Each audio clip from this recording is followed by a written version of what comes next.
What's up, everyone? How's it going? It's Guy here. Welcome to another Tech Gear Talk live stream, and I'm going to give it a couple of minutes, let some people join. In the meanwhile, if anyone is already in the chat room, let me know how the audio sounds and also if the image quality is okay. So I am going to test it out over here. Super excited to talk about the new Canon SL3. Canon's talking a lot about this new camera coming out, so it'll be very interesting to see what this camera has to offer.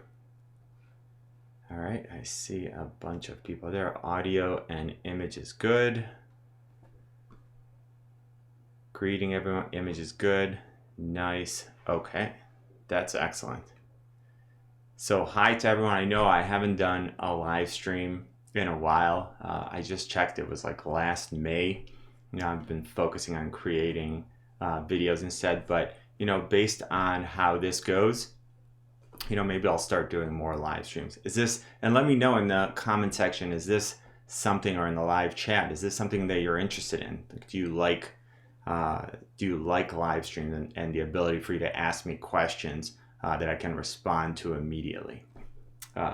So we're going to take a look at it. If you've watched my channel before, you've seen a lot of content about the Canon SL2. And again, obviously the SL3 is the newer upgraded model. But we're going to see there's some great upgrades, and then there are some interesting choices by Canon. Let's just say it that way for now. All right. So let me just take a look at the chat. Say hi to everyone. What's up, Modern Day Tech? If you haven't checked out Modern Day Tech, you'll see he just left a comment. Definitely go check out his channel. He's got a lot of great stuff. And he does like in-depth reviews. So, at the end of, go watch him. All right, image is good. Audio. Someone said don't be late. I know, it's like 2 minutes late. All right, so Hero Shots says I'd rather get the A6000. All right, and we're gonna get to that. Okay, so let's get going. Let's go ahead and start. So depending on where you're from, right now, the SL3 was just released. It's called the 250D, pretty much everywhere else other than in the US. And the body alone sells for $549 right now. I think it was like $600, and they have a $50 rebate, something like that. And then the body with the 18 to 55 SDMIS kit lens sells for $649. So for an extra $100, you get the kit lens. If you don't have a kit lens, you should get it. If you're gonna buy this camera, you might as well get them together. And I'll get more into that a little bit later. All right, so let's get going. I'm gonna just drop this off. So again, George just asked, how expensive it is. Got you covered. All right, so let's go ahead. Should we open it? Is it time? All right, yeah. Let's take a look at it. And this is the box. It looks very, very similar to the SL2. Before I open it, let's go back and talk about some of the features of the SL3. So it comes with a 24.1 APS-C CMOS sensor, so the same sensor that we've seen on the SL2 and on a lot of other Canon cameras at this range. We have an upgraded Digic 8 processor instead of the Digic 7 on the SL2. And we've got a very similar 3-inch 1.04, I think, million dot vari-angle or articulating touchscreen, which is awesome. And again, I'll get into that in more detail once I open it. I'm just going through some general features. This is the first camera in the Rebel series to offer 4K, which is good. There are some limitations that, like I said, we'll get to, but it does offer 4K. We've got the dual pixel autofocus, which has a new feature definitely for Canon, which is eye detection. And I'm very, very interested in seeing how that actually works. You know, just because a camera has a feature doesn't mean it will actually do it well. So beyond just seeing that it can do it, I'm interested, and you know, if you've watched my reviews, I show you, you know, real life examples. What else do we have here? There's a new 4K time-lapse mode, which is awesome. So the SL2 did 1080p time-lapse. The SL3 can do 1080p and 4K time-lapse, which is awesome. And I'll get into that more in my detailed review, but there are things that you can do with a 4K time-lapse that you just can't do at 1080p. Next, we've got the same 5 frames per second burst shooting. And thank you very much to El Jefe Reviews for the super chat. I appreciate it. Thank you. Again, another great YouTuber that you should definitely go check out. El Jefe Reviews. You'll see him in the chat. Again, awesome headphone reviews. Just go check him out. Where was I? Okay, we've got Wi-Fi connection. So you're able to connect the camera to either your computer or to a mobile device and then transfer the images and video. And you can also control the camera remotely, which is awesome for both photography and video. So some cameras let you control some of the feature for photography, and they pretty much limit video control, but here you should be able to control everything, which is very, very important. Battery life is another improvement over the SL2. The SL2 already had an incredible battery life. I think it's rated for like 650 images, and the SL3 is rated for like 1,070 images. And if you're shooting 1,000 images, you're doing well. That you should be shooting that many, but that's awesome battery life. Another new feature that streamers are gonna love is that there's a clean HDMI out, so you can use the SL3 for streaming. And we'll touch on that if you're not sure what this is. You can also record externally at 10-bit 422. It just got really nerdy. Okay, you don't care anymore. You want to see the camera. Let's get it out of here. And let me just go right back to the comments. Before I get there, I just want to say hi to everyone. New release from Canon. Yes. Am I going to do a comparison with the SL2? There will definitely be an SL2 comparison video. I'm already working on it. From George Davis Marks, in my opinion, it just seems like the M50, just a DSLR, because it pretty much has mostly the same features. Similar to the M50, and we'll see by the end of today which one you actually like, but I should have brought an M50 in here and I didn't. And someone asked what the price in Canada is. I'm not sure, so if anyone else is in Canada, go check that out and let us know. SL3 versus 80D. Okay, well, we're going to come back to the comparison. Hi, Kitty, and hi, Tidal Gardens. If you're interested in saltwater or coral, you should check out Tidal Gardens. Or actually, you should check it out anyways, just because the footage is incredible. Waiting for an SL2 price drop. All right. Okay, I think we're gonna get going. All right, perfect. So let's see what's in this box. Let's switch to this view.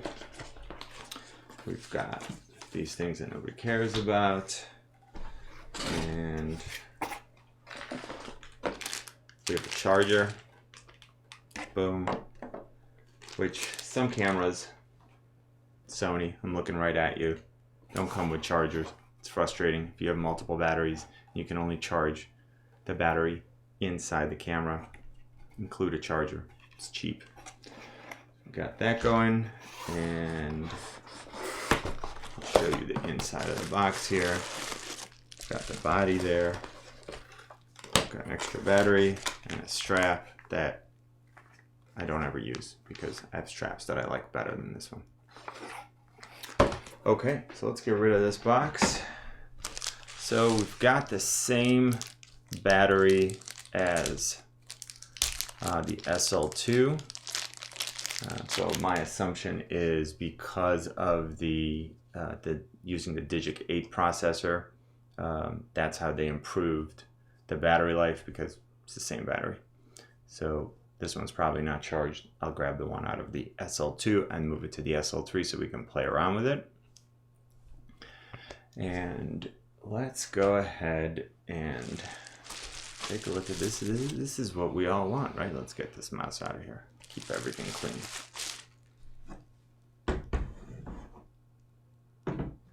Yeah, I'm going to drive. You know what? I'm going to leave it here so we can see them both side by side. All right, we don't need that. And this is, I haven't even seen it. This is the I did not open the box. So this is, you see it, you're going to see it when I see it. Give you a better view than I get. So here it is, perfectly clean SL3. This is the last time it's going to be this clean. And it looks, looks like an SL2 with a 3 on it. The lines are a little different, a little sharper lines. Here they are side by side. Let me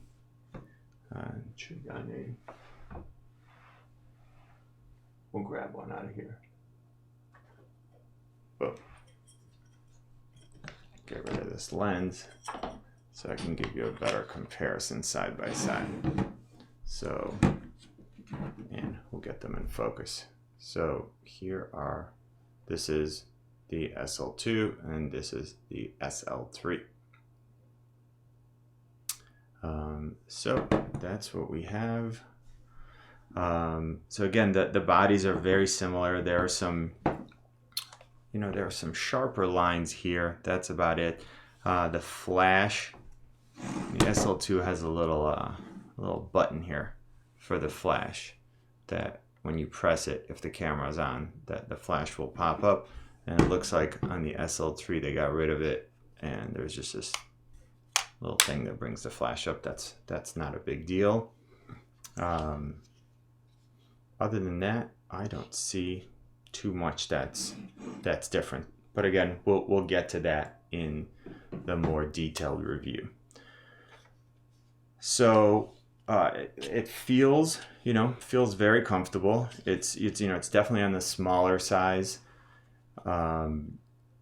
Again, it's very, very light. I believe it's like a few grams lighter than the SL2, which was already super light. Like with the kit lens, I think it was under 2 pounds, which is pretty insane. So that's never really been an issue. I'm seeing some things here on the dial that are a little different. We'll do that angle for you. Okay. So let's go ahead and you know what, we're gonna snag this battery and we'll see if there are any questions so far.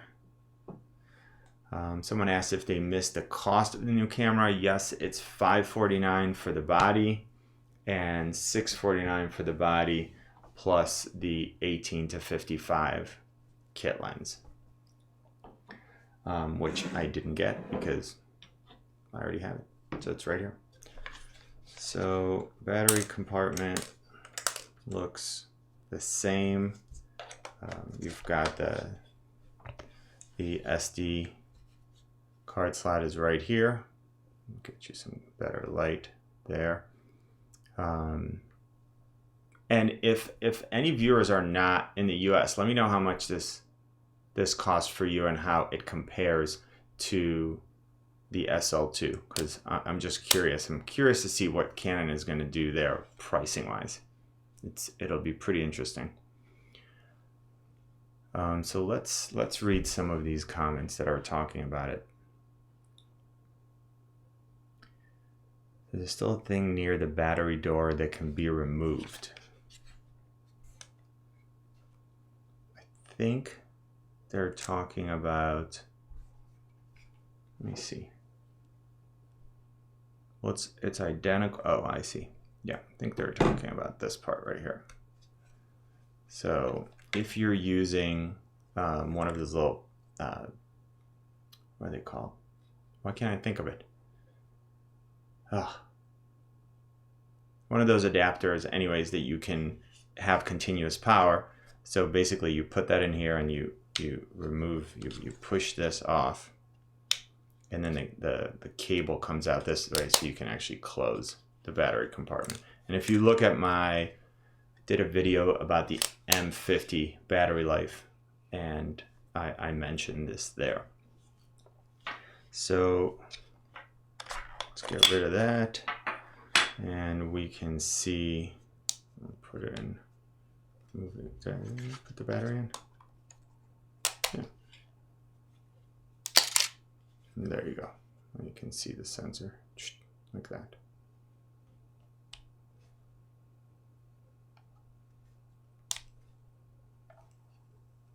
Okay, so again, ultimately very, very similar to the SL2. I'm just going to cover a few more questions here and then we'll move on.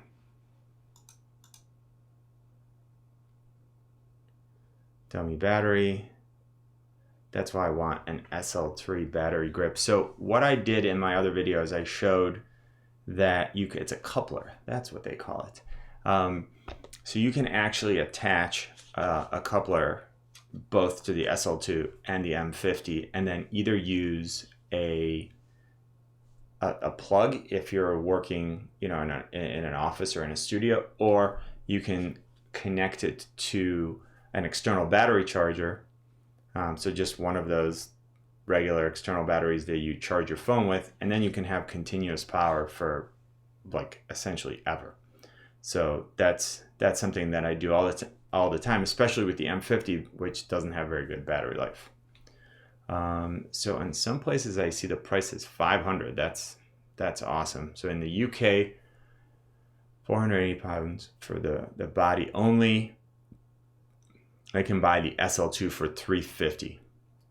So hoping to decide which to buy. I already own the SL2 and 9 Canon lenses, looking for a second camera. And that's from Mr. DJKDNB. And are you looking for another camera to use both, or for a different camera? That's a question there. Sean, I love your videos. To be honest, thank you very much. I appreciate it. All right, so let's talk about some of the good and the bad. In terms of image quality, it's going to be very similar to the SL2. It uses the same sensor, an upgraded processor, so I would hope that it's a little bit better in low light. Again, I'll be able to do side-by-side comparison using the same lens, so it'll be very easy to see. We'll pixel peep and get in there and do a good image comparison. But I expect the image quality to be very similar. You're producing 24 megabytes files, so it's 6,000 by 4,000 pixels, which is plenty. I mean, I don't know what we're doing with these photos, but that's as much resolution as most people are going to need. And again, it's an entry-level camera.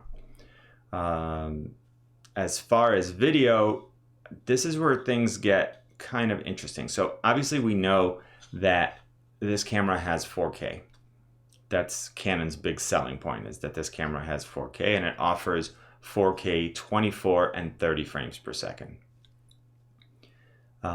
With 4K, we have some limitations. So the first thing, let's start with the sensor. So the sensor on this camera is an APS-C sensor, which means it has a 1.6x crop factor. So if I'm looking at something like a 50 millimeter lens, like a 50-1.8, I take that 50 and I multiply it by 1.6, and I get an 80 millimeter equivalent focal field of view. So, and that only matters if you're used to what that would look like on a full frame sensor camera. But when you're comparing lenses that are going to be used on different bodies, that same lens on a full frame sensor camera like the Canon RP is going to look different. It's going to look like a true 50, and on the SL2 it's going to look like an 80, so it's going to be more zoomed in. So we already have a crop factor that we're working with. When you shoot in 4K with the SL3, just like the M50, there's another 1.6x crop factor. So now, because we're using a cropped version of the sensor, we're only using the middle part to get 4K. We can't get the entire field of view. So again, if we're looking at the 50, we are at 80 times 1.6 again. Someone in the comments do the math, but you're starting to get a very limited field of view, which means if you're going to shoot 4K with this camera, you're going to need to use wide angle lenses. So something like the 10 to 18 SDMIS is going to be a good option if you're going to want to, if you want to shoot 4K, again, because it's a pretty drastic crop factor. Or you'll need to move the camera back, one or the other. So it's fine, it's something that you know, but that's a limitation of 4K. Another limitation is, I've already talked about a little bit about the dual pixel autofocus, which is my favorite autofocus system of any brand. I think it's amazing that we can use that, or that we can get inexpensive cameras and have that autofocus system. It just crushes it. I never worry about my footage being in focus ever. I just point the camera at me. I know the camera detects my face, and I know I'm going to be in focus. I can move around. So that's great. But in 4K, the SL3, just like the M50, doesn't use the dual pixel autofocus system. So it uses just a phase detection system, which is not as good. The other thing that was a little bit disappointing is that with the SL2, there are, and this is confusing to people when they see that it has 9 autofocus points. And what that means is that if you're using the viewfinder, there are 9 points in there. There's a center point, one above, one to the left, and then 2 and 1 on each side. So you're getting 9. And that's, I mean, it's fine because it's an entry-level camera, but it's sometimes limiting when you want to frame someone to the side and you want to focus on a particular area and you don't have enough options. So that's only when you're using the viewfinder. If you use the screen, you can click anywhere you want and it will use the dual pixel autofocus system and focus anywhere. So one of the things that I was hoping for in the SL3 is that they would add more autofocus points when you're using the viewfinder, and Canon didn't. So we still have 9. And this decision I get because they're trying not to cannibalize their other models. So that makes sense to me. I would have liked to see more, but I at least get why they wouldn't do it. Some of the other things that they've done here, I don't understand. Okay, so we talked about 4K and the limitations. And so now we get to 1080p, which should be a cakewalk for Canon. And if you've watched any videos about this camera, you may have already heard that Canon removed the ability to shoot at 24 frames per second. Because I have no idea. Like I was sitting here trying to think of any reason why they would have done it. This 24 frames per second at 1080p has been available on like every Canon camera for a very, very, very long time. And I'm speechless. I have no idea why they would do that. Now, is that going to matter to most people? Maybe. So in case you're not familiar, the frames per second has to do with how you want your video to look. So when you go and watch movies, they're shot at 24 frames per second. That gives it that softer cinematic look. And if you're interested, I did a tutorial about how to get the cinematic look with the Canon SL2. If you want something to be sharper and more crisp, then you can use 60 frames per second. I like to shoot somewhere in the middle, so I shoot at 30 frames per second and edit at 30 frames per second. So Canon removed the ability for people to shoot at 24 frames per second. Again, it can't be something that the processor can't do, because obviously it can do it. All the other cameras do it, and it's a lower frame rate. I can't think of a reason. If anyone has any idea about why they would do that, I'm interested to find out. So someone is asking, how important is the 24 frames per second at 1080p? It's important if you want to get that cinematic look, because, and you know, with any camera that you have, shoot a clip at 60 frames per second and shoot one at 24 frames per second and go watch it on your computer and you'll see the difference. So someone said, does switching to PAL work? Mr. DJKDNB. I don't believe so. Let's take a look at what we're gonna do. You know what? I'm gonna throw a card in there. Let me get this back over here. It's yelling at me because there's no memory card in there, and I don't have a memory card here. Do I have a memory card in here? Yes. All right. Plan ahead. Okay. So let's take a look and see what's going on. I never know how to, I never guess the right way. I always put them in the wrong way. Okay, so let's look at the menu. And you know what, I'll just do that very quickly. So switching to PAL, let's see what that does for us. So if you're not familiar, NTSC is what we use here in North America, and PAL is what's used pretty much everywhere else. So I just switched it to PAL, and let's see what frames per second. So it will allow you to shoot at 25 frames per second. Nope. Oh, yes, it will. It will let you shoot at 25 frames per second. And let me see if I can get this without a reflection. You guys see that? Here. So these are the movie sizes that are available. But you can't use that in the US because you're going to get flickering from light. So that's not going to work. Hey, turn back on.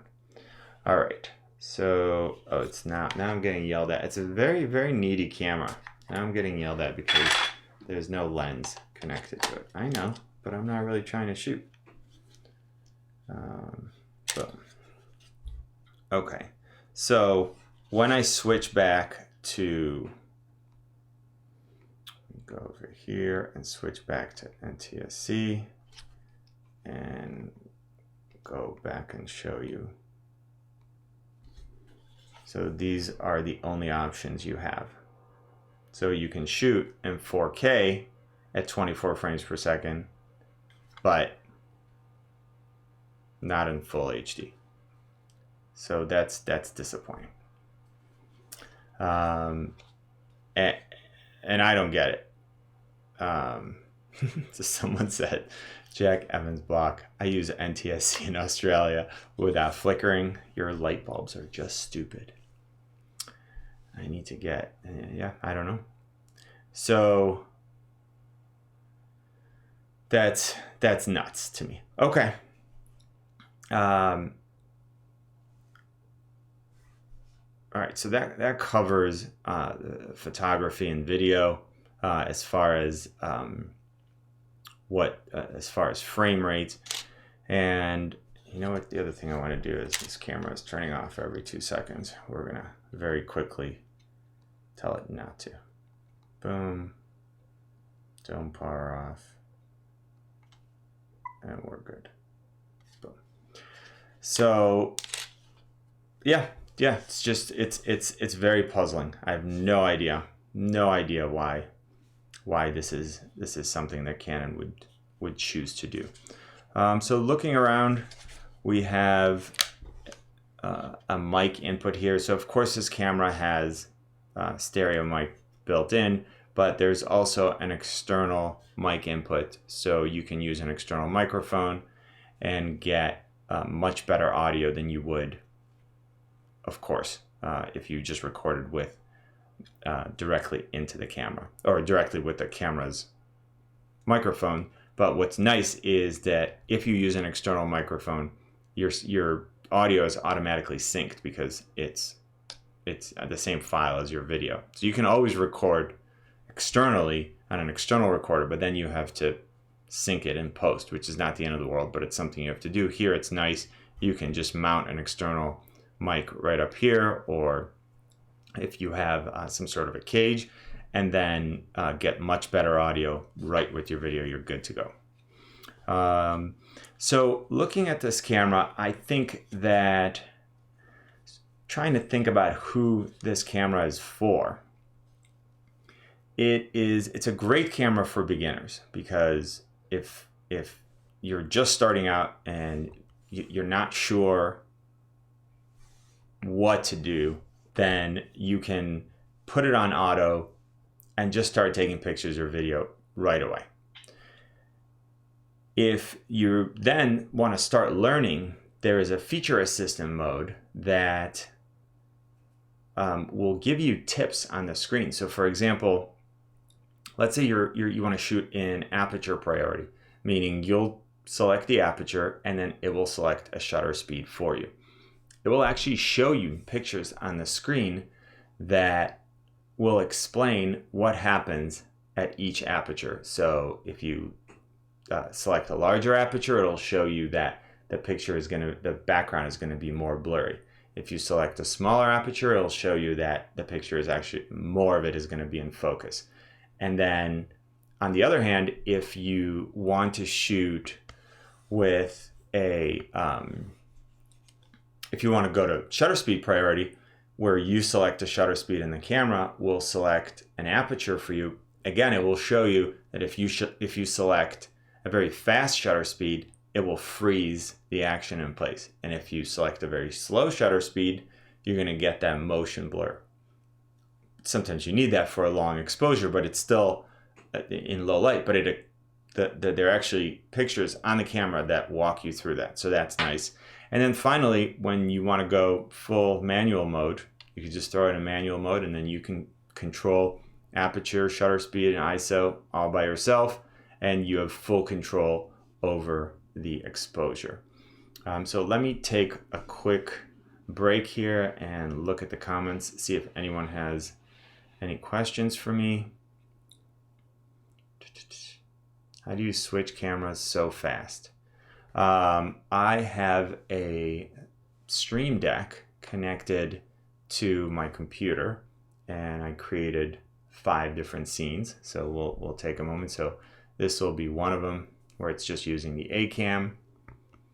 This is the second angle that's using the B cam. Then I've got another scene that uses the A cam as the main, and I've got a picture-in-picture. Where is it? Up there? Up there. It's up there.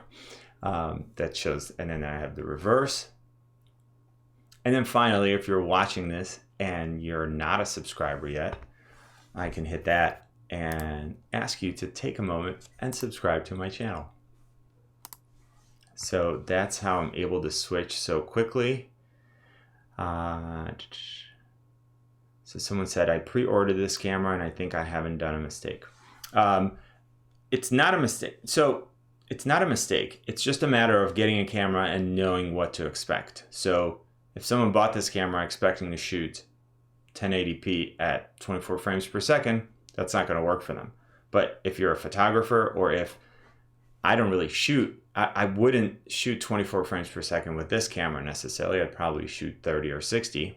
But again, that's just me. That's a personal choice that you get to make. So this is a great camera. I'm just pointing out some of the things that were surprising to me when I looked at it. So Larry, I'm the worst with names. So Larry T, we're going to go with that. Would you recommend this over the M50? So my question is, what are you going to use it for? So the M50 is smaller, it's lighter. The EF-M mount lenses are smaller. They're more limited. Of course, you can get an adapter and use EFS and EF mount lenses. so it's a very similar camera. The M50 does have 24 frames per second. So if I want something that's like the smallest camera I can get, and I'm traveling, I just want to throw something in my pocket or in my bag, and even though this is a very, very small DSLR, the M50 is a little smaller.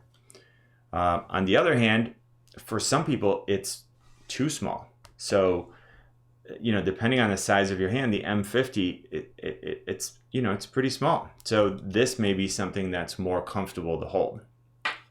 So in terms of image quality, I expect it to be almost identical. Yeah. I mean, using the same lenses on both, it'd be very hard to differentiate. That would be my guess. So if, and this is a step that most people skip, if it's possible, go to a store and hold both cameras. Play around with them, take some pictures, walk around the store, and I promise you one of them will feel better in your hand and you'll know that that's the one you want to buy. So that's my recommendation. Let me keep going. Yep. All right.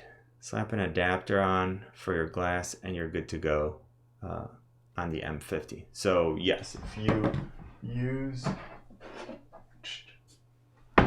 this is an EF-M.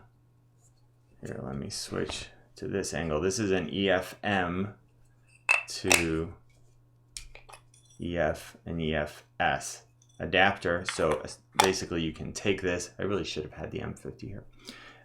You can plug this into the M50 and then use this same lens or any EF or EFS mount lens with your M50 if that's something that you want.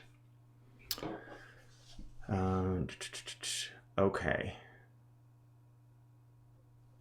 So battery life, Arshil is saying battery life is important to him. I mean, the battery life sounds like it's ridiculous on this.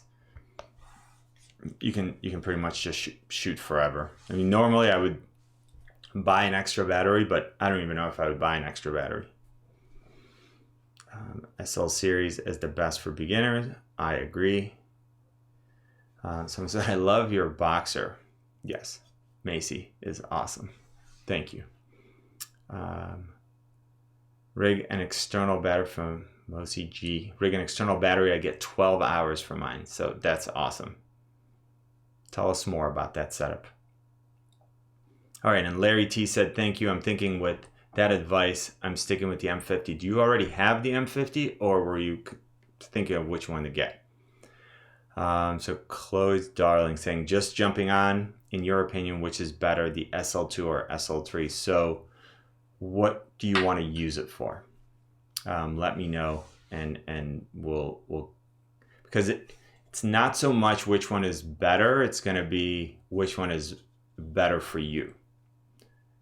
There, you know, some features are binary. If you need 1080p at 24 frames per second, you're not getting it out of this camera. You could record it 4K and downsample it to 1080p and you'll probably get great 1080p, but you're still not getting the dual pixel autofocus. So depends on what you would want it for. All right, let's see. It's got a huge crop factor and makes it like a micro four thirds camera. It's absolutely right by Jack Evans. So again, you're gonna need wide angle lenses to 24 millimeter pancake just to get to just to do talking head. What did Canon do this time? More crop in 4K? Yes, and again, it's important to understand that I don't necessarily look at, first of all, this is a topic for another video, but I don't think most people need 4K. I don't. It's like bigger file sizes. It's harder to edit. You need a better computer to edit. You need more storage room or space. So I would only shoot in 4K if I need 4K. I wouldn't just do it. I know people talk about future-proofing your footage. Fine. And with more people watching on mobile devices, they're not really watching it so much in 4K yet. So I don't actually look at an entry-level camera and think I need to get 4K footage out of it. I do need to get 24 frames per second at 1080p. And one other thing that was disappointing that I didn't really touch on is I was also hoping that they would add 120 frames per second, even at 720p, which is something that the M50 has, and they didn't. So that's not in there, but that's more because I like slow motion. Simple. Okay. I want a lens which I can capture both low light and a zoom lens. Yeah, we all want that lens. That would be great. So you're probably not going to get a zoom lens at f1.8, but you can get one at f2.8. And there are a lot of options. And if you go to my channel and search for best lenses for the SL2, you'll see some great options. Now, in terms of zoom, that's where the crop factor actually helps you, because you're taking the focal length of the lens and multiplying it by 1.6. So something like this 100 millimeter macro, something like this 100 millimeter 2.8 macro actually becomes a 160. So you're getting a lot more range with it. So this is one of the advantages of using a crop frame sensor camera. So again, if you're going to use a 70 to 200, at 200, you're getting 320, which is awesome. Let's do that. And all right, let's see if we've got any other question. How will it perform with a nifty 50 f1.8 or the 1.4 for photography? It's going to perform great. Those are two awesome lenses for this camera. They're both in that video. And honestly, I would get the f1.8 unless you really need either shallower depth of field or you're working in really low light, which actually, even if you add light before, don't use that. Don't use it for that. I think because the the 50 f1.4 is like $325, and the 50 f1.8 is $125. So it's like 2.5 times the price, and you need to decide whether that's providing enough of a value for you. Then of course they have the 1.2 that's like $1,300. It's like 10 times the price, which is nuts. It's a great lens, but that's crazy. All right, so let's see what people think about this whole 4K situation. Jack Evans Vlog says, I don't need 4K. In 12 months, I filled up 1.5 terabytes using 1080p and 720 from my old camera. And that's real. Like, I have a Synology sitting over there with, I don't know, 20 terabytes. And then you think 20 terabytes, oh, that's going to last forever. Well, it doesn't really last forever. When you start putting 4K footage on it, it starts filling up. And storage is getting cheaper. But again, it's something to consider, because a lot of time you're like, oh, I'm just going to shoot at the best resolution or the highest resolution that I can get, which is it's a good idea, but just we have to make sure that it's practical. Can you suggest a lens for the SL2 for cinematic videos? From Boris Ozel. Go to my channel either now or just open in another tab and search for best SL2 lenses. You'll find some great lenses there. My favorite lens right now is the Sigma 18-55 Art f1.8. It's an incredible lens, and it's an APS-C sensor lens, so it works great with this camera. It costs more than this camera and the SL2, but it's an incredible lens. It's this lens actually. So this angle right here is using the Sigma 18-35, and then this angle right here is using the Canon L series 24-70 2.8. So, and I've got this one set up for a much shallower depth of field, which is why it's Probably losing focus here and there too because I'm moving around a lot. All right, the Canon 17 to 55 2.8 is good for video. Yes, it is. 24 to 70, definitely. From Maui, the SL2 is epic. All my photos are good using only the kit lens. I think everyone should, if you're starting out, you should get the kit lens. Like 99 out of 100 times. Unless you're doing something that's super specialized, or I already said if you're starting, so you wouldn't know that you need something else. And the reason why I like starting with the kit lens, so let's look at this SL2. So this kit lens is 18 to 55. So it gives you a really good focal length range to work with. And after using this and learning, you will know, okay, do I need to go wider than this? Cool, I'm gonna pick up this 10 to 18. So it fits in right at the 18 end of the range. Maybe I need more zoom. I'm shooting stuff that's more telephoto stuff that's really far away from me. At which point I would pick up the 55 to 250. And again, that would fit in at the other end of the range. Maybe what I need is shallower depth of field. So I would get the 51.8. Until you start shooting, these numbers are abstract to you. So you're not really sure how to make that decision. And that's why I think start with the kit lens, learn how to use your camera, understand what these focal lengths mean, and then make a decision about what your next lens is. And the kit lens is so inexpensive by comparison. By comparing pretty much to any other lens, it's inexpensive, and it has image stabilization. It has the STM autofocus, which is faster than the USM. It's like essentially silent. So yeah, I would definitely start with that lens. You need a constant aperture. Okay, yeah.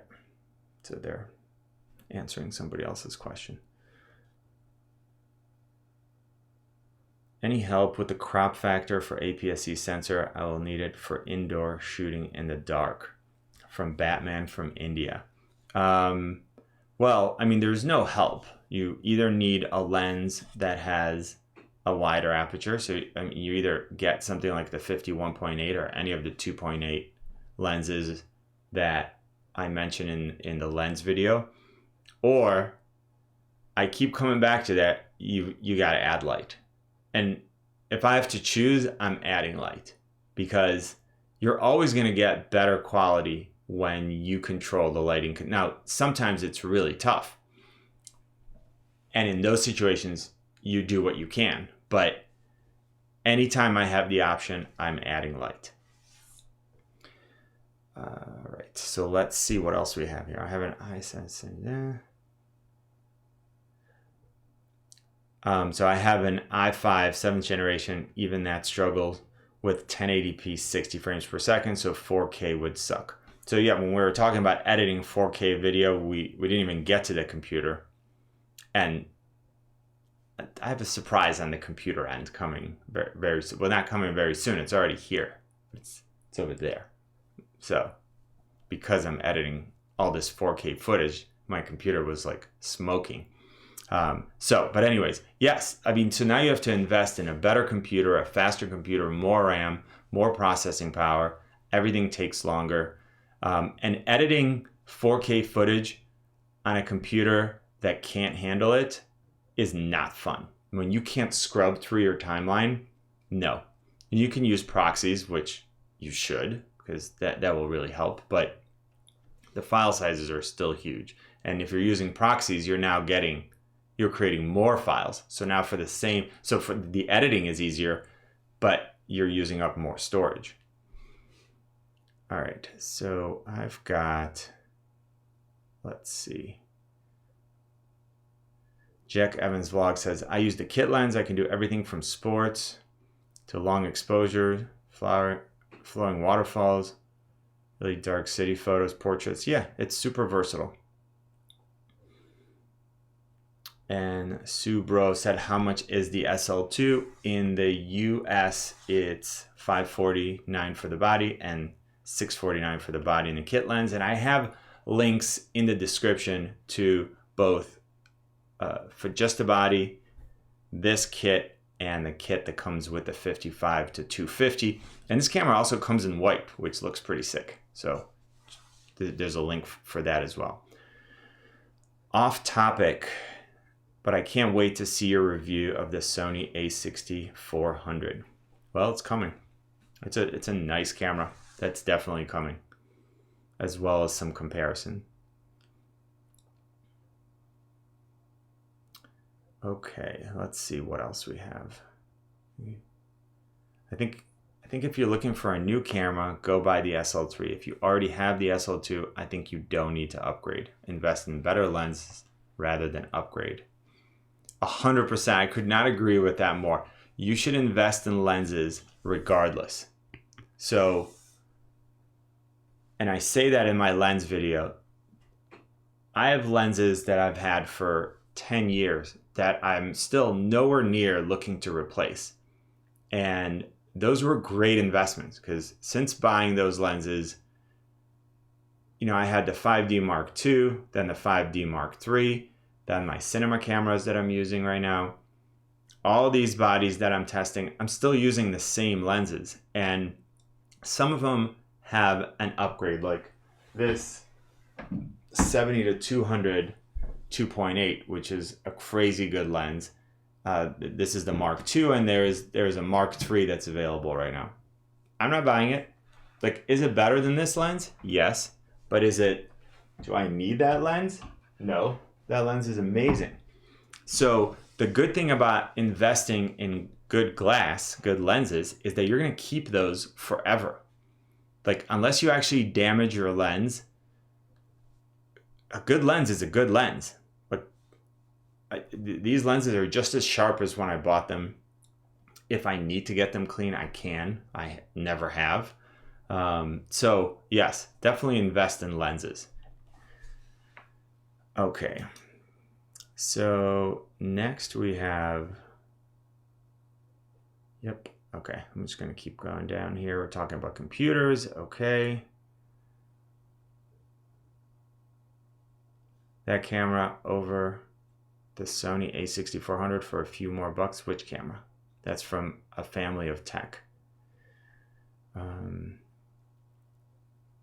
So Jack Evans vlogs, I'm saving for a beast editing PC. Just going to be a CPU with 68 cores, 980 Ti with 16 gigabytes of RAM, but it's amazing for me.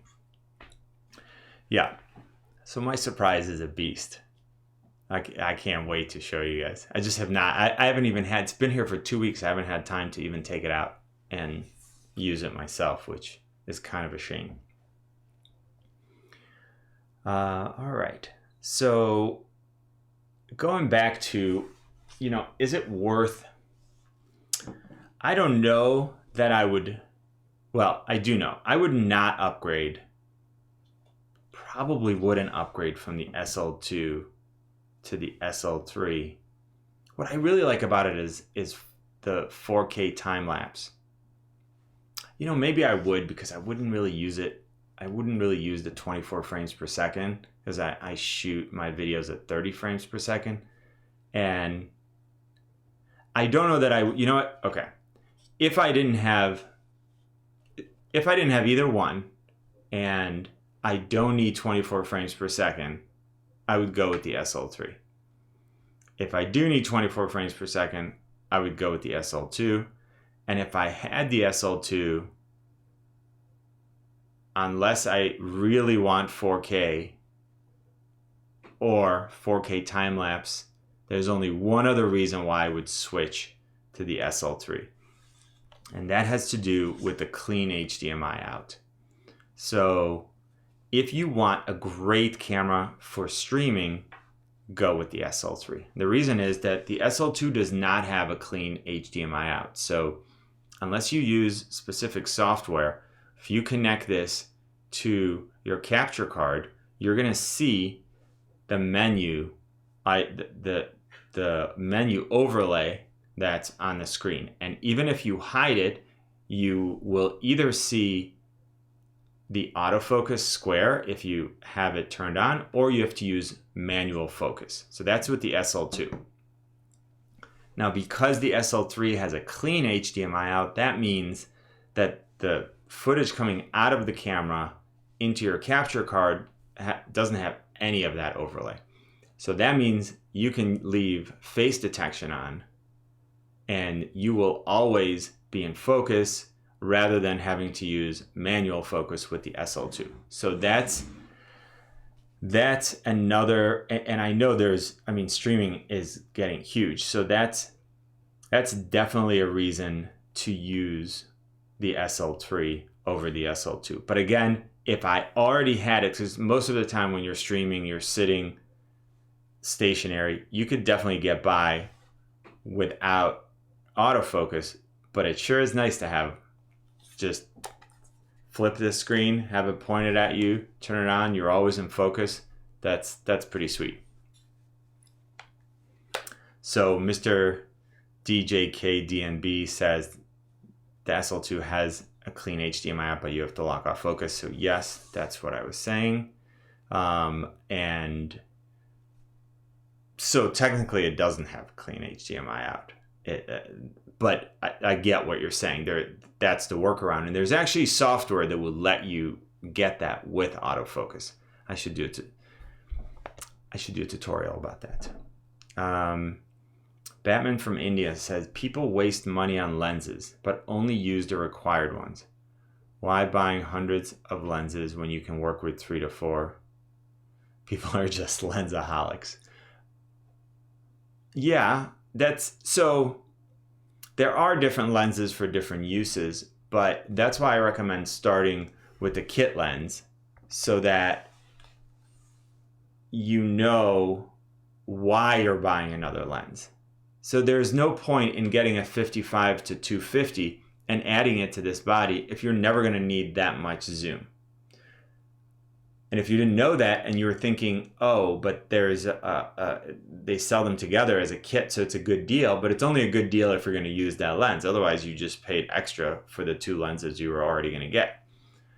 So I think, I know I said it before, but I think you should just get the kit lens and start there unless you know that you need something else. And from Mosi, is it Mosi? Key? Clean HDMI is really important for streaming, and almost no reviewers ever mention it. I looked and asked for 3 months and no one could or would tell me. Well, I'm glad you got the answer here. A family of texts. I used the A6400 with no problem with the flip-up screen. I really don't think the flip-up screen is a really big issue. So let's talk about why I really like a fully articulating screen. There's several reasons. Number one, obviously if I'm behind the camera, I just have it pointed back. I can see everything.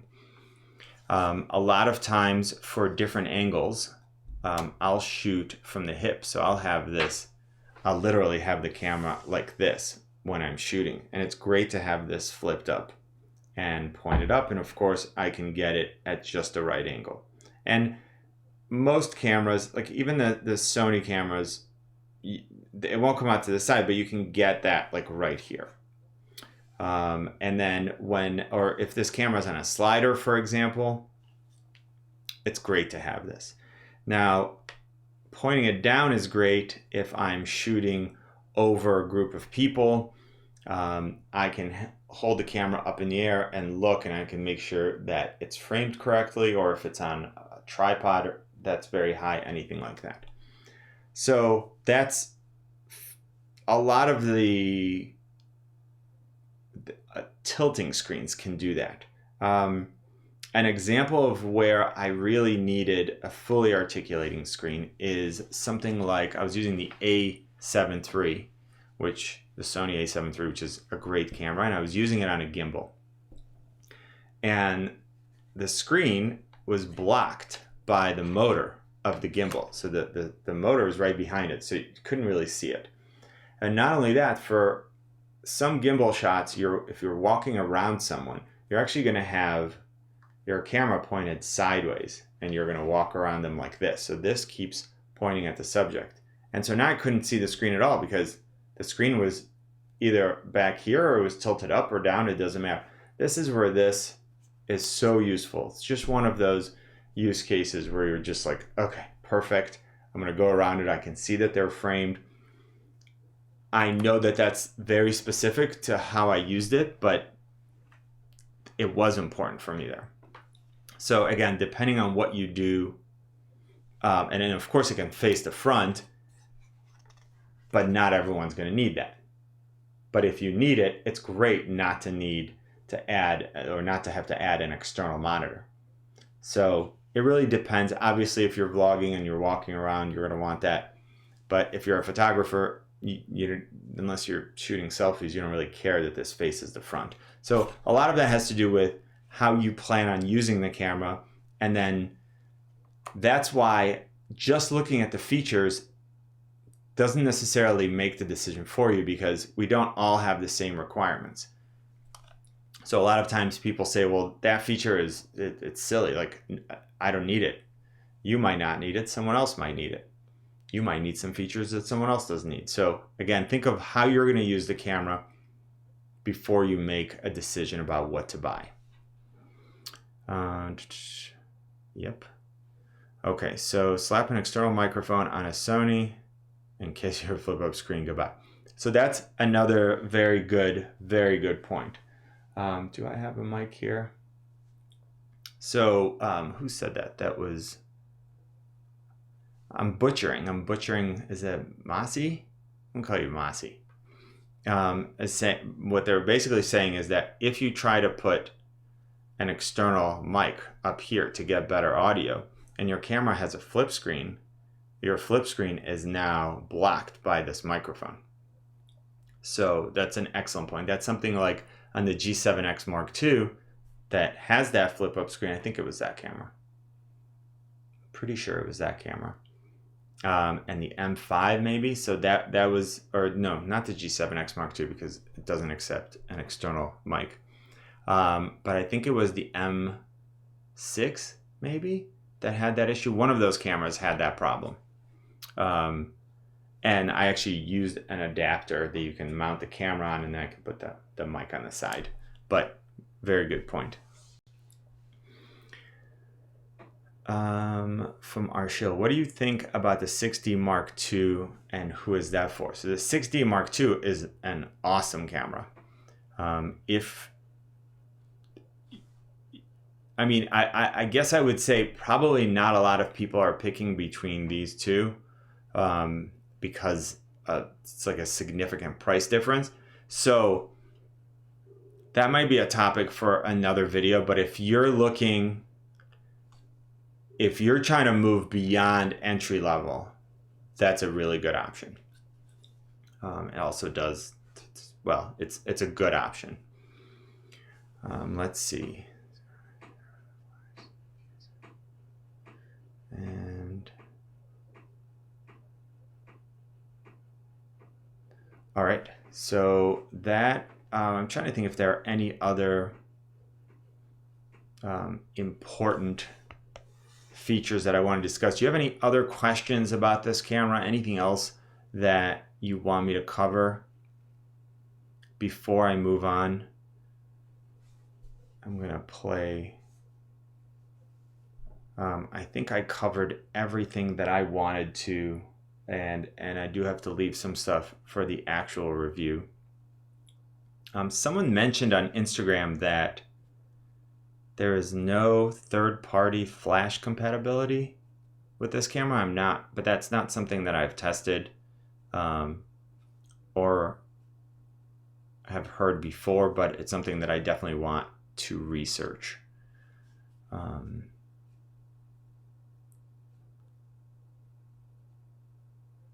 Okay, so I'm just looking at the last bunch of comments. Wait for the 90D from Billy B. So here's something about waiting. There's always going to be the next camera. And the next camera, well, except for when you take away features, you would assume that the next camera is going to have everything that the previous camera had, and it's better. My friend from Tidal Gardens and I had a conversation of how good do you need it to be? And what do you really need? Like, if you're going to wait for the next camera because it's better, well, you're never going to buy a camera. Because there's always the next one, and this manufacturer has this feature, and that manufacturer has that feature. So at some point you have to say, but you do that with everything, not just cameras, right? You go buy a TV. There's always a better TV, and next year there'll be a better TV. And with TVs, it's even worse. The better TV is going to be cheaper than the one you bought, unlike with cameras. So if you say I'm going to wait for a camera, I'll speak for myself. When I wait for a camera, I'm waiting for a specific feature that camera offers that I can't get from a different camera at a similar price point, if that makes sense. So if I wanted 4K 60, I would go get the Fuji X-T3. It's one of my favorite cameras. It's amazing. If that's something that you want, then you're making a choice because of that. So I'm not getting into whether or not you need it. I'm just saying if that's something that you picked, that's a reason to do that. Otherwise, you'll just keep waiting because, again, there'll just be a better camera at some point. Modern day tech. Surprise time? I can't even drag it in here. It's so big. I talked about it a little bit. It's my new computer.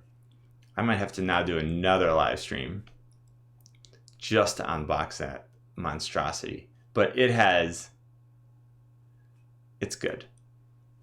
I'm very excited to finally have that. From our Shill SK, what do you think about the white one? The white SL3? It's kind of cool. It kind of looks like the Imperial Stormtrooper. And with the silver lens, it's kind of cool. But I guess then the only other issue is if you're going to then put some black lenses on it, it might look kind of weird. So it looks really cool with the silver lenses, but then depending on what lens you're going to use, it might not come in that color and it might look a little weird. So that's the only thing. But I think it looks sweet. I wouldn't mind having one of those. Does the battery grip for the SL2 work for the SL3 from Romeo? I don't know that. I don't know the answer to that. Sure looks like it would. But I don't know because I have not tried. So that's a really good question. Hello from Germany. Will you compare it to the M50 from ISO XYZ? So we talked about that a little bit. Very similar feature set. Obviously, it's a DSLR, not a mirrorless camera. And in case you're not familiar with the difference between a DSLR and a mirrorless camera, a DSLR has a mirror, not shockingly. So you can see there's a mirror right there, and it's sitting at an angle in front of the sensor. So the sensor is back here, and then the mirror is in front of it. And then the mirror reflects the image up, and then there's another up to here, and then there's another mirror and another mirror, which then you can see the image through the optical viewfinder. And when you go to take a picture, or if you put it in movie mode, you'll see that the mirror flipped out of the way, and now you can see the sensor. So on a mirror, and there you go, I just brought it back in. So on a mirrorless camera, and then so obviously when you take a picture, the mirror flips out of the way, shutter opens, closes, boom, you took your picture. On a mirrorless camera, the sensor is always exposed to what the lens sees. And then you've got an EVF, or an electronic viewfinder, which is projecting what the sensor sees. So when you take a picture, the shutter actually closes, and then it starts, then it opens and closes again. And again, that's why mirrorless cameras can be so much smaller, because they don't need room for this whole prism mechanism. And the lenses are also closer to the sensor. That's why this adapter for EFM, the one that we talked about for the M50, that allows you to use this lens, essentially what it does is it pushes the lens back out to where it is, so it's at the same distance from the sensor so that it can focus. That's what this adapter is doing. So as far as features, it's very similar to the M50. It can natively accept EF and EFS mount lenses, which the M50 can't and needs an adapter. It's a little bit bigger, a little bit heavier. Again, it's a DSLR. It's missing 1080p at 24 frames per second, but it has a clean HDMI out. It has 4K time lapse, which the M50 doesn't, and it has like way better battery life.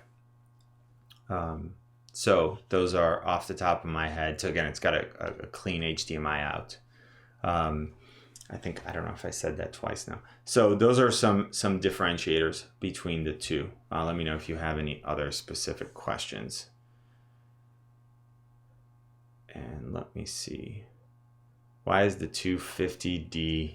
Oh, well, hold on. There's some questions about the processor.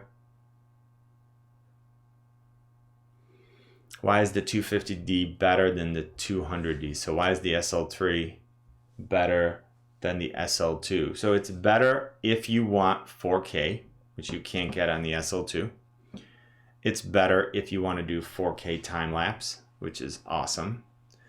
It's better if you want a clean HDMI out for streaming, or if you want to record externally. Those are the main advantages that I can think of off the top of my head. There's also, there's stuff like smooth skin mode, where there are like 5 settings that you can select, and it will actually make people's skin look smoother. That's something else that they added. Oh, and the eye autofocus. The dual pixel autofocus now has eye detection. So that's another pretty significant advantage. So when you're shooting portraits, you want the focus on the subject's eye. You want it on the eye closest to the camera. Because when someone looks at your picture, the first thing they're going to do is look at the person's eye in the photo. So we have face detection, which is pretty good, but eye detection is even better than that. So for portraits, you don't have to worry about how you're framing your shot. You can just keep shooting and it will have the person's eye in focus, which is what you want. So, and I mentioned that in the beginning, but I haven't used it yet, so I don't know how good it is, but if it's good, that's a great feature to have. That's something that the Sony A7 III has, and it crushes it. So good. And there was a question about, are there more autofocus points? We talked about that a little bit in the beginning. If you're talking about autofocus points through the viewfinder, no, we're still using 9 autofocus points. You can, of course, always take pictures using the LCD, at which point you can focus pretty much anywhere you want. And that's when you're getting eye detection. You're not getting eye detection when you're photographing through the viewfinder. You're only getting that if you use the dual pixel autofocus on the LCD. From IPTV Reviews, can I vlog with the kit lens? Yes. So here, let's, no, I don't want to set the camera up. So here, let's look at, so this is the 18 to 55. And this is, I'm going to hold it and try to hold it so you can see it. It's a little challenging. So this is the framing you get at arm's length at 24. So it can go wider than that. And then of course, if I had it on a on a GorillaPod or something like that, would be even farther. So that's handheld. And then of course, if you have it on a tripod, you can reframe it. You can get exactly what you want. So you can absolutely vlog with the 18 to 55. If it's your first lens, this is the one to get. All right, let's keep going down and see if we can answer a couple more questions. From your point of view, both are nice cameras for beginners. Yes, but both of these are great options for beginners. So this is for ISO XYZ. Absolutely. Is it bigger than the SL2? No, it's a little smaller than the SL2 actually. At least that's what they say, and it's a tiny bit. It's like 4 grams lighter, so it's not. You're not gonna actually feel that. But here, let's put them side by side. I'll give you guys. We'll do that. Where do I need them for them to be in focus? So SL2, SL3. Here's front. Here, we'll do it that way. Front. Side. I'll have much better shots in the actual review. Yeah, from the back, and then sort of this way, so you can see. Again, they look the same to me. Just do a little. They're identical. I mean, they're not identical, but they're very, very, very close.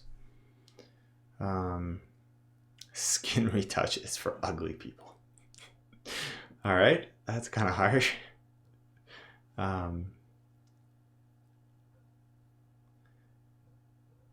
So Ethan Fuller says, just seems like a gimped SL2 with bad 4K.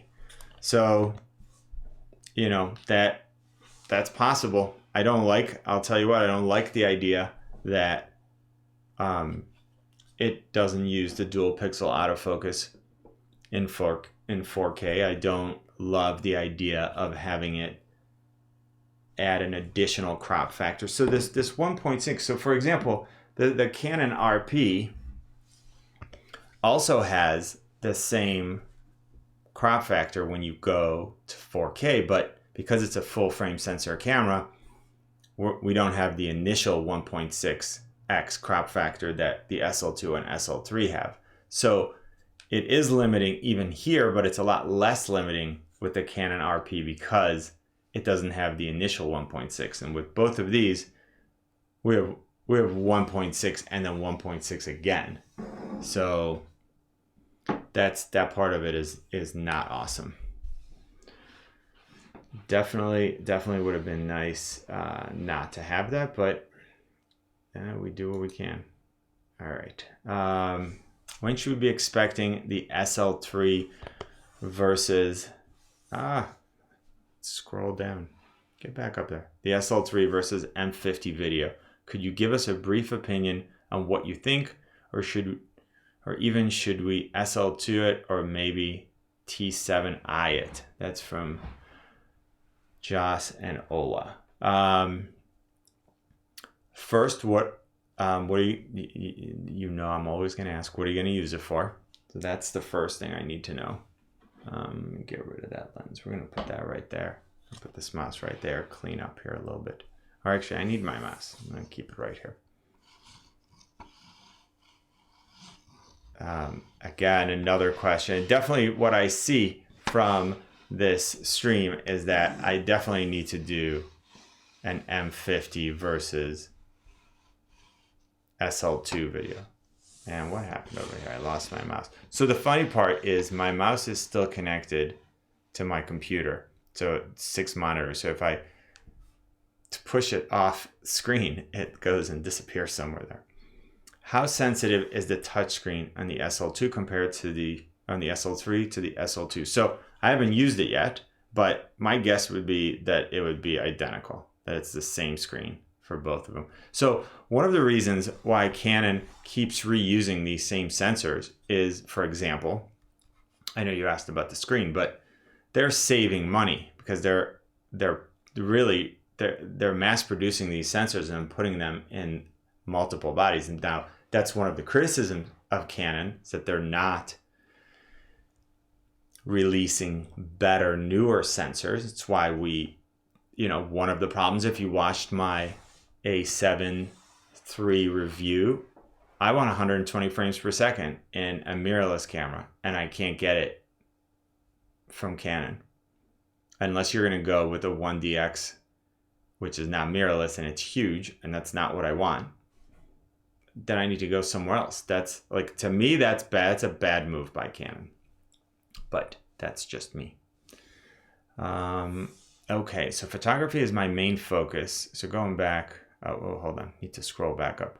Is the price more than the SL2? Yes. So right now, I think I don't know how much the SL2 is now. There has to be a price drop for the SL2 now that the SL3 has come out. So I bet you it's going to be like $50 or $100 less. And I don't know how their sales are going to go. This is going to be very interesting to see. Add this amazing eye tracking thing, but we don't allow it to be used in another feature that we added. Yes, Jack Evan vlogs. I don't get it. All right, so photography is my main focus, but would be cool to have as a vlogging camera. It would be a great vlogging camera. My only issue for photography, it's not a huge issue, but 9 autofocus points using the optical viewfinder is sometimes restrictive, depending on what kind of photography you do. And if you're going to use the eye detection, then you're going to need to use the LCD anyways. Okay. If the SL3 somehow had 180 or 1080p 120, it would be a no-brainer. Yeah, or just any camera from Canon that's reasonable. Now I see Tidal Gardens, they're probably going to say this, my C200 can do 120 frames per second. That's true, but it's a very big camera. One of two, why go for a crippled 4K? Isn't the answer very clear? Skip the SL3 and the M50. If you can't really afford it, go for the SL2, use the 1080p at 24 frames per second, and you can upscale it to 4K when processing. 100%. From Josh Sarwano. Again, I'm the worst. I should just Josh S. We're going with Josh S. Yes, it's a great idea. 2 of 2. When you're ready, go get a Sony A7 III. I'll tell you what, the Sony A7 III, the autofocus, finally they got it right. Because up until now, I've not been happy with Sony autofocus. So but the A7 III is a great camera. But like you mentioned, it's not in the same price point as this camera, but it's great. From Anthony Anthony L. We're going with just first name, last initial. I want to buy the SL2, but I just saw that the SL3 came out. So what would you recommend? You need to go back a few minutes in the stream. Depending on what you're going to use it for, there are advantages to the SL2 and there are advantages to the SL3. So maybe that's what Canon was doing. They just figured they'll add advantages to each and they'll keep selling both. Maybe, I don't know. All right, so I think let's see how far into this stream we are. We're like an hour and a half into it. So I think it's time to close everything up here. I wanted to thank everyone for joining and hopefully you had a good time. Hopefully I was able to answer a lot of the questions that you have. If you haven't yet, go ahead and hit that subscribe. Give this video a thumbs up. Hit the subscribe and notification button. I appreciate all the comments and questions in all my videos. I try to do my best to always answer as many comments as I can. So even if you're not watching this video live and you have questions, just go ahead, put them in the comment section and I'll get to them. Thank you again, everyone, for joining the stream. And you know what I always say, buy it nice or buy it twice. Good luck and see you soon. I'm out.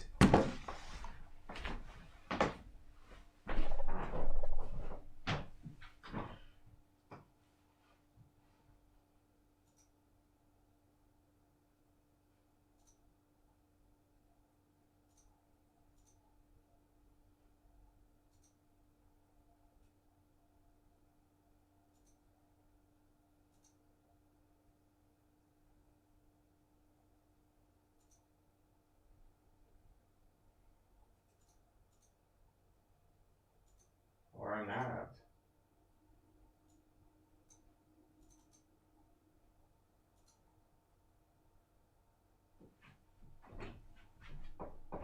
I'm gonna be back. I'm back. I'm back in the stream. You thought I was gone.